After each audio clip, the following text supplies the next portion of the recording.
নমস্কার বন্ধুরা, কেমন আছেন আপনারা? আশা করি সকলে ভালো আছেন। আজ ২৯ তারিখ বুধবার। আজকে ভিডিওটা শুরু করলাম পুজো দিয়ে। পুজোটা আমার হয়ে গেছে, তাই ভাবলাম আপনাদেরকে একটু দেখিয়ে নিই। আশা করি আপনাদের ভালো লাগবে। দেখুন কি সুন্দর করে ভগবানের সেবা দিয়েছি। দেখুন গাছে প্রচুর ফুল ফুটছে এখন, জানেন যেহেতু গরমকাল, কিন্তু যখন শীতকাল হয় গাছগুলো ফুল দেওয়া একেবারে বন্ধ করে দেয়। তখন বাজার থেকে কিনে নিয়ে আসতে হয়। কিন্তু জানেন ওই ফুলে পুজো করে যে মজা তা আর পাওয়া যায় না। যেহেতু যে ফুলগুলো ওনারা বিক্রি করেন হয়তো সেগুলো হয়তো দু একদিনের বাসিও হয় বা একটু মরা মরা ধরনের হয়, ভালো লাগে না। কিন্তু টাটকা ফুল তুলে পুজো করার আনন্দটাই আলাদা। এই দেখুন আমার বাড়িতে প্রতিদিনই আমি বড় মাকে পুজো করি। কি সুন্দর লাগছে না দেখতে? চলুন আরও কিছু দেখাই আপনাদেরকে।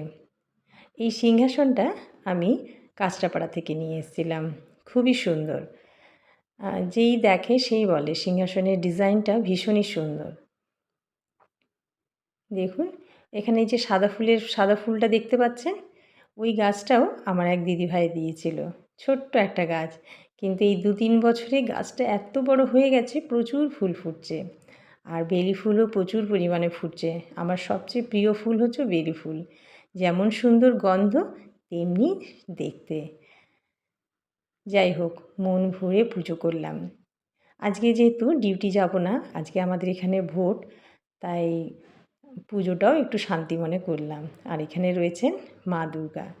প্রতিদিনই মাকে বলি, মা আমাকে কিছু দাও না দাও, আমাকে সব কিছু সহ্য করার শক্তি দাও, এটাই তোমার কাছে চাই, আর কিছু চাই না।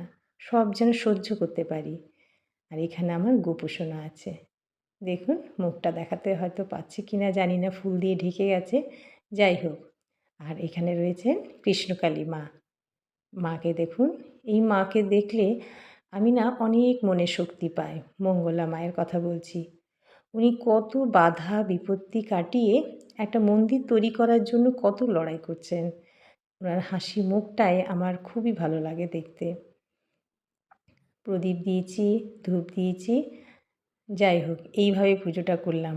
অন্য দিনও পুজো করি, কিন্তু যেহেতু অফিস যাওয়ার তাড়া থাকে তাই একটু হড়বড় হয়ে যায়, তাই কোনো রকম ভিডিও করার সময় পাই না। তাই ভাবলাম আজকে যখন সুযোগ পেয়েছি এটা আর হাতছাড়া করব না, দেখিয়ে নিই তোমাদের।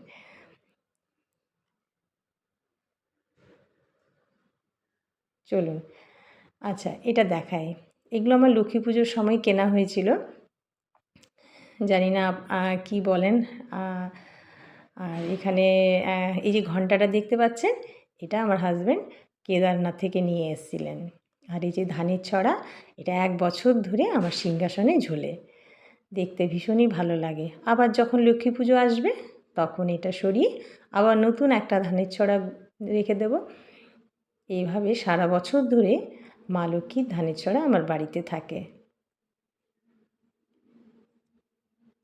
এই যে চন্দন জবা গাছটা দেখছেন, এটা আমি ডাল লাগিয়েছিলাম। তো জানেন মানে প্রতিদিন মনে হয় কত যে ফুল ফোটে, প্রায় বোধহয় ৫০-৬০টা হয়ে যায়। যাই হোক, আমি এবারে চলে আসলাম তুলসী মন্দিরের কাছে। এখানে আমার রাধা গোবিন্দর ছবি রয়েছে। এখানেও পুজো দিয়েছি।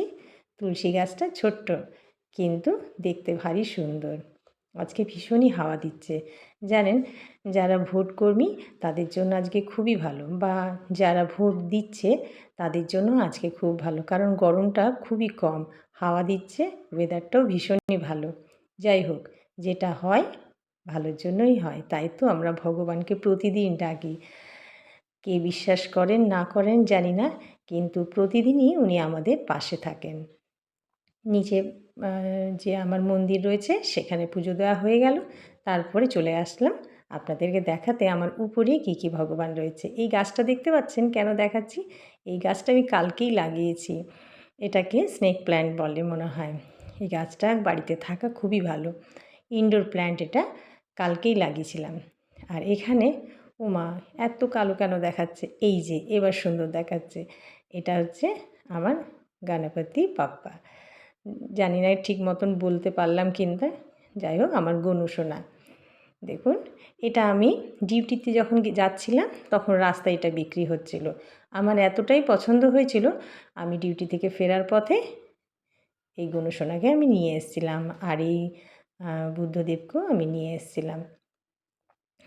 দেখুন, আর এখানে আমার এক রাধাকৃষ্ণের একটা ফটো রয়েছে, ভীষণই সুন্দর, অনেক বড়। এটা একটা ক্যালেন্ডার ছিল, এটাকে আমি কেটে সুন্দর করে এটা তৈরি করেছি ওয়াল হ্যাঙ্গিংয়ের মতো। দেখে মনেই হয় না এটা একটা ক্যালেন্ডার, কিন্তু ভীষণই সুন্দর।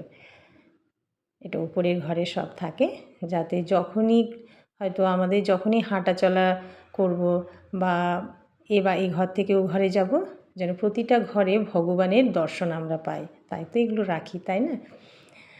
যাই হোক, আর এইগুলো দেখতে পাচ্ছেন, এই ফ্লাওয়ার ভাসটা আমি পুরুলিয়ার অযোধ্যা পাহাড় থেকে নিয়ে এসেছিলাম, কাঠের তৈরি, দারুণ। আর এখানে রয়েছে আমাদের ভবতারিণী মা, দক্ষিণেশ্বরের মা। দেখুন, মাকে ভারী সুন্দর লাগছে। মারা তো সুন্দরই হয়, আমরা শুধু চোখে দেখতে পাই না, অন্তর দিয়ে মাকে দেখতে হয়। আর মা যেখানে, সেখানে তো রামকৃষ্ণদেব, সারদা মা আর বিবেকানন্দ থাকবেই। যাই হোক, এইভাবেই সাজিয়েছি। এইভাবে দেখতে আমার খুবই ভালো লাগে। তাতে কি হয়, যখনই এই ঘর থেকে ওই ঘরে যাই, চোখে পড়ে আর মনটা ঠান্ডা হয়ে যায়। চলুন আরেকটা দেখাই। এটাও একটা স্নেক প্ল্যান্ট, এটাও আমি কালকে ডেকোরেশন করেছি। এটা করতে করতে কালকে রাত 1টা বেজে গেছিলো, কিন্তু এই যে নেশা, আর এই যে দেখতে পাচ্ছেন টবের মধ্যে কি বসিয়েছি, পুঁতি চিটিয়েছি। এগুলো যে আমার মেয়ের ওই পুরনো ব্রেসলেট ছিল, এগুলো আর পরে না, তাই সেগুলো কেটে আমি ডেকোরেশন করেছি। এগুলো আমার বরাবরই শখ, কিন্তু বিয়ে হওয়ার পরে কেমন যেন ধামাচাপা পড়ে গেছে। যাই হোক, আর এটা আমার ঘর, শোয়ার ঘর, তাই আমি মাথার উপরে আমি ভগবানের একটা ছবি রেখেছি।